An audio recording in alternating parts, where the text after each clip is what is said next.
안녕하세요. 연담꽃순입니다. 와, 이 화면에 보이는 하얀색, 흰색이 너무너무 눈부십니다. 보통 우리가 앞이 잘 보이지 않을 때 깜깜하다고 표현하기도 하지만 반대어로 앞이 하얗다고 표현할 때 앞이 잘 안 보인다고 말하죠. 제가 지금 앞이 잘 안 보입니다. 왜냐고요? 하얀색이 너무너무 눈부셔서 말입니다. 하하. 식물을 보면 식물 중에 하얀 꽃들이 아주 많습니다. 그렇지만 그 중에 하얀 국화, 하얀 코스모스며 하얀 꽃들을 보면 나름 마음을 정화시켜 줍니다. 이 힘을 살려서 만방에 그동안 잘 알려지지 않은 아주 귀하디 귀한 하얀 꽃, 서양 등골 나물과 대금속 대극화인 설악초에 대하여 말씀 올리고자 합니다. 설악초는 1년초라서 씨앗으로 번식합니다. 정원에 몇 포기 정도만 심어두면 이 씨앗이 떨어져서 자연스럽게 번지죠. 설악초는 또 그늘을 싫어하기 때문에 햇볕이 아주 잘 들고 물빠짐이 좋으면 아주 잘 자라는 조건입니다. 온대, 아열대, 열대 지방을 중심으로 폭넓게 분포하고 있는데요. 이름에서도 알 수 있듯이 설악초의 이쪽 잎은 높은 산에 눈이 쌓여 있는 것처럼 아주 하얗습니다. 흔히들 이 새하얀 잎을 꽃으로 착각하지만 실제로 잎 위에 손톱보다도 아주 작은 꽃들이 피어 있으며 이 꽃들이 개화할 때 잎이 하얗게 변하게 됩니다. 또 눈하면 추운 겨울에 하얀 눈이 펑펑 내리는 모습을 떠올리게 되죠. 설악초는 눈을 연상시키는 외관과 달리 뜨거운 태양 아래에서 햇볕을 강하게 받는 것을 좋아하기에 아주 더운 환경에서 잘 자란다고 합니다. 주로 화려한 잎과 덤불 같은 성장 습성으로 길러지는 이 식물은 꽃밭과 경계에서 신선한 초점이 이루어지기는 한데 이 설악초는 독성이 있다고 합니다. 독성이 있는 식물에는 오늘의 주요 하이라이트, 주요 영상입니다. 설악초와 서양 등골 나물이 있는데 이 두 나물의 공통점을 소개해 드리겠습니다. 서양 등골 나물은 잠재적으로 치명적 질병을 일으키는 독소를 함유하고 있어서 주의를 기울여야 하는데요. 이 식물을 먹은 젖소 등은 우유를 통해서 독소를 분비하고 이는 사람에게도 접련될 수 있습니다. 많은 초기 유럽 정착민들이 이러한 위험성을 알지 못해서 일명 우유병으로 사망한 경우가 많습니다. 우유병 하면 이런 독성 성분이 포함된 우유를 송아지가 섭취하면 독소가 들어있어서 송아지 몸에 축적되어 다양한 건강 문제를 일으킨다고 합니다. 이를 우유병이라고 부릅니다. 서양 등골 나물에는 아시아틴이라는 성분이 작게 들어있습니다. 과도하게 섭취할 경우 간에 부담을 주고요. 심각한 건강 문제를 일으킬 수 있고요. 메테익, 실시크놀 이 성분은 또 적당한 양에서 항염 효과가 있기는 하지만 높은 농도로 섭취할 경우 독성이 있을 수 있다고 합니다. 이 서양 등골 나물을 복용하였을 경우 설사, 구토, 복통 등 소화기 문제를 나타낼 수 있고요. 또 독소가 간에 축적되어 있어서 간 손상을 일으키면서 또 더 심한 경우 독성 물질로 인한 사망에 이를 수 있는 심각한 문제가 생길 수도 있습니다. 예전에 몰랐을 때는 그랬었지. 그때는 내가 이걸 먹고 배가 아팠는데도 왜 배가 아팠는지를 몰랐을 것입니다. 그런데 그래도 나는 이 나물을 한번 꼭 먹고 싶다. 나물은 나물이잖요. 그래서 이 나물을 꼭 드셔야 하시는 분들은 좀 작은 소량을 드셔보셔요. 그리고 또 혹시 배탈이 났거나 이랬을 때는 의사나 전문의를 찾아가서 꼭 상담을 해야지 되겠죠.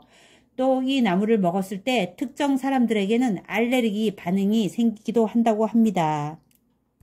전에는 과학적으로 증명되지 않았기 때문에 이 등골 나물을 잘 몰랐을 때는 잎을 말려서 차로 우려 마시기도 했고요. 신선한 잎을 샐러드에 넣어서 먹었으며 스무디에 갈아서 섭취하기도 했다고 합니다. 지금 영상에 보이시는 하얀 나물은 서양 등골 나물입니다. 앞에 서양이 붙어 있습니다. 그럼 우리나라에도 서양 등골 나물과 비슷한 나물이 있긴 있습니다. 등골 나물입니다. 이름이 우리나라에는. 어떠세요? 같은 등골 나물인데도 차이가 많이 나죠. 우리나라에는 이렇게 보라색 꽃이 피는 것이 등골 나물입니다. 그리고 이렇게 하얗게 피는 것은 서양 등골 나물이고요. 서양 등골 나물은 유명한 고대 식물학자인 다이오스 코리데스에 의해서 처음 문서화되었습니다. 서양 등골 나물은 원주율 부족들에게 치유의 상징으로 여겨지었으며 여기서 서양 등골 나물은 뱀 물림을 치료하기에 유한 찜질제에 포함되었습니다.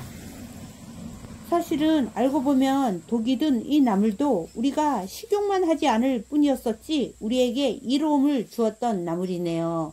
서양 등골 나물을 사용한 찜질제는 뱀에 물렸을 때 몸의 염증과 통증을 완화하는 데 효과적인 것으로 알려져 있었습니다. 모든 생명에는 유독이 있으면 그에 대한 이유가 있고 생명을 연명하기 위한 무엇이 있게 마련일 것입니다.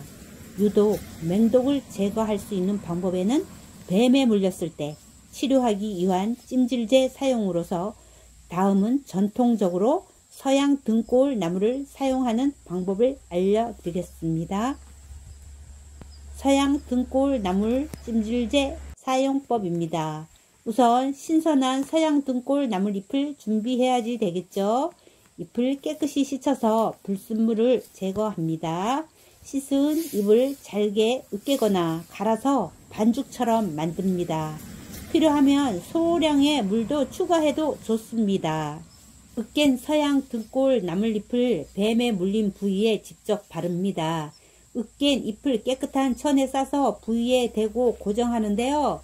이 말씀은 서양 등골 나물잎을 뱀에 물린 부위에 직접 올려놓고 천이나 붕대로 고정하여서 약효가 충분히 흡수되도록 하는 방법입니다. 서양 등골 나물잎을 뱀에 물린 부위에 올려놓았던 것은 몇 시간마다 신선한 찜질제로 교체해야지 되는 것은 당연한 일이겠습니다. 상처를 깨끗이 유지하고 감염을 예방하기 위해서 항상 손을 깨끗이 씻는 것도 잊지 않으셔야지 되겠죠. 이 방법은 우리네 조상님들이 예전에 이용했던 방법이고요. 서양 등골 나물 찜질제는 응급처치로만 사용될 수 있지만 의료처치를 대체할 수는 없다는 점을 알아두셨으면 되겠습니다. 그러고 보면 우리네 조상님들의 지혜는 참으로 위대한 것 같습니다. 어떻게 이렇게 그 당시에는 과학적으로도 어떤 증명된 것이 없는데도 어떻게 이런 것을 이렇게 알고 참 잘 이용하셨는지요. 참 신기합니다. 서양 등골 나물은 영어로는 보네셋이라고 부르는데요. B-O-N-E-S-E-T가 스펠링입니다. 이 이름은 뼈를 고치다 라는 의미로 전통적으로 이 식물이 골절이나 뼈에 관련된 질병을 치료하는 데 사용되었기 때문에 붙여진 이름입니다. 등골 나물은 우리나라에서도 이용되어 왔지만 주로 북미 원주민들에게 전통적으로 사용되어 온 약용식물입니다. 서양 등골 나물은 북미 원주민들이 감기, 인플루엔자, 발열, 소화 문제 등을 치료하는 데 사용했던 약용식물로서 특히 뼈가 부러지거나 골절된 경우에도 이용되어 왔던 아주 전통적인 서양 등골 나물입니다.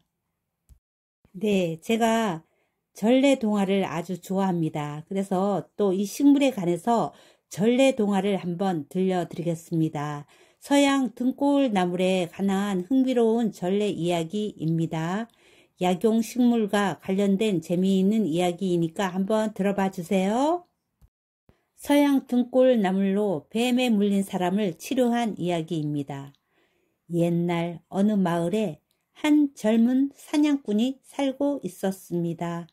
그는 산과 숲을 탐험하며 동물을 사냥하곤 했죠. 어느 날 사냥꾼은 깊은 숲속에서 뱀에 물리게 되었습니다. 뱀의 독으로 인해 다리가 심하게 부풀어 오르고 고통이 점점 심해졌습니다. 사냥꾼은 가까운 곳에 있는 약초학자를 찾아가서 사냥꾼의 상처를 살펴본 약초학자는 서양 등골나무를 꺼내왔습니다. 약초학자는 서양 등골나무를 사용해서 해독제를 만들어서 사냥꾼에게 먹이고 상처 부위에 바르고 붕대로 감싸 주었습니다. 약초학자는 사냥꾼에게 충분한 휴식을 취하고 물을 많이 마시라고 조언했습니다.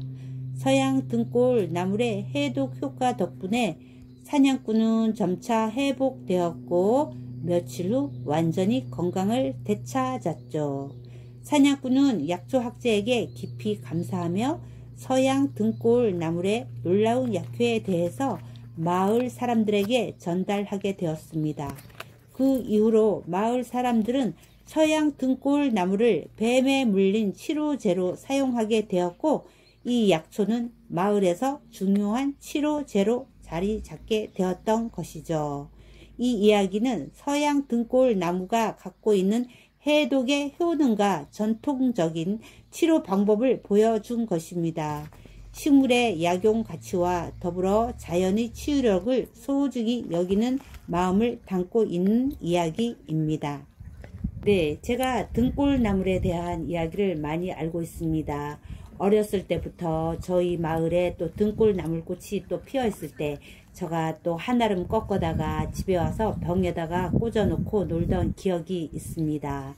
이 등골나물에 또 유래가 있습니다. 유래로는 이 식물의 모양에 대해서 이제 등골나물이라는 이름이 붙여졌는데요. 등골나물의 잎은 마치 줄기 양쪽에서 뻗어 나오는 등뼈 모양을 하고 있기 때문입니다. 이러한 독특한 잎의 형태 때문에 등골나물이라고 이름이 붙여졌습니다. 지금부터 제가 말씀 올리는 것은 서양 등골나물에 대해서 말씀 올리는 것이 아닙니다. 그리고 영상에 보이시는 항등골나물에 대해서도 말씀드리는 것은 아닙니다. 옛날 우리 조상님들이 사용하셨던 토종 등골나물에 대해서 말씀드리는 것입니다. 등골나물은 주로 골절, 관절통, 발열 등 다양한 질병을 치료하는 데 사용되어 왔습니다. 등골하면 우리의 등에 있는 뼈골해서 등골나물로 이름이 붙여졌는데요. 특히 뼈와 관련된 질병에 아주 효과가 있다고 알려져 내려온 나물입니다. 토종 등골나물 하니까 어떻게 생겼지? 하고 또 궁금해 하실 것 같은데요. 그냥 이 항등골나물과 똑같이 생겼다고 생각하시면 됩니다. 그 대신 항등골나물은 키가 조금 더 크고요. 그리고 또 굵기도 조금 더 굵고 더 건강해 보입니다. 그런데 저희 토종 등골나물은 이 나물보다 항등골나물보다 조금 더 아기자기하고 조금 작다고 생각하시면 될 겁니다. 들꽃을 보면은요, 들과 산을 다니면서 참 은은한 자태에 많이 놀랍니다. 꽃들을 보면 어쩌면 저렇게 예쁜 마음을 담고 있었을까 하는 그런 마음을 항상 했습니다. 이 영상으로도 예쁜 풍경을 보시면서 함께한 우리 시청자분들과 조금의 낭만을 가지고 있어서 참 행복했었습니다. 여러분들의 사랑으로 받은 선물로 가을 늦자락에 이 꽃순이 연담이 꽃순이의 식물 이야기를 끝으로 인사드립니다. 다음 영상에서 또 뵙겠습니다. 처음 저를 뵙게 되신 분들은 구독 눌러주시고요. 또 이 영상을 보셨던 분들은 이왕이면 좋아요 해주셨으면 너무 감사드리겠습니다. 감사합니다. 안녕히 계세요.